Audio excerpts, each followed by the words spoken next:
It starts with companies looking at their ranks. It's public policy, it's public pressure, it's everything that needs to come together to change the state of the union that we're currently in, because it's not sustainable. Despite recent statements denouncing racism and discrimination, investors and employees alike are putting pressure on big banks to walk the walk. This is Access All. Corporations have pledged more than $1.7 billion to champion equality in response to global demonstrations against racial injustice.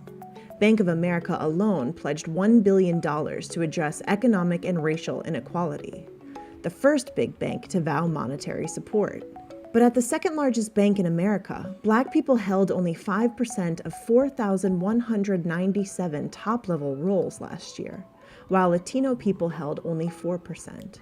These numbers are well below the two groups' proportion of the U.S. population, about 13% and 19% respectively.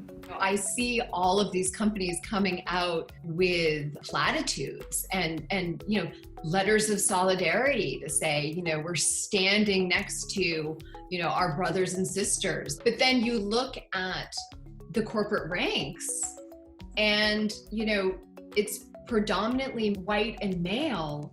This is Natasha Lamb, a managing partner at activist investment firm Arjuna Capital. A goal of investors increasingly focused on social and governance issues is for companies to disclose racial diversity data. We're not only looking at the financial profile of companies, we're also looking at their environmental, social, and governance profiles. And in doing so, one of the big issues that we've been looking at is diversity or lack thereof in corporate ranks. A big point of focus for us has been pay equity and who are the people holding the highest paying jobs.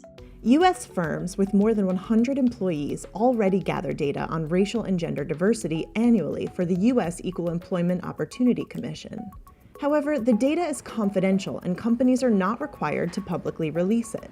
Only 32 companies in the Russell 1000 Index make the information public, according to Just Capital.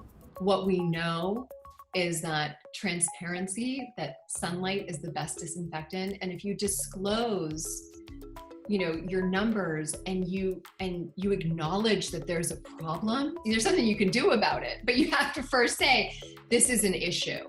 And I think that has been hard for a lot of companies because they want to be seen as, perfect allies in this fight towards racial and gender justice.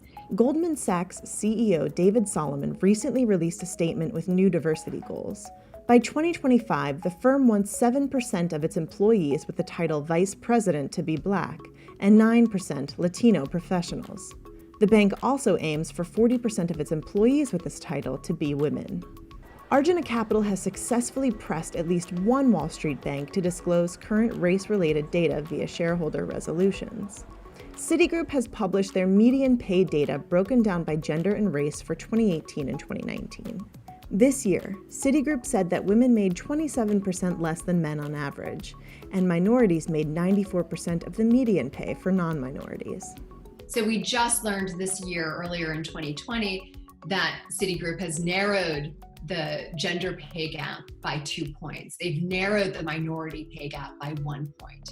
And they're doing the work necessary to really, reshuffle the deck so that there's greater equity and greater diversity in the workforce. Fixing that issue is not something that's going to happen in a pay cycle. It's not going to happen in a year. It's not going to happen in two. It's going to happen over a stretch of time because it's real change. It's not window dressing.